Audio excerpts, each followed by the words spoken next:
Paano? Hanggang dito na lang kami.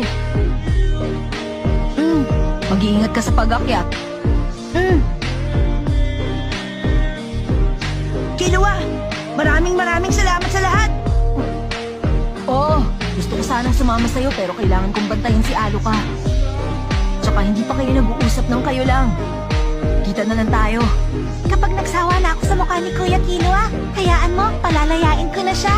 Pwede na kayo magkasama. Hoy, Aloka! Akong pipili kung sino makakasama ko. Ang bait niya, hindi ba? Sorry, Gon. Pero pumapangalawa ka lang sa kanya.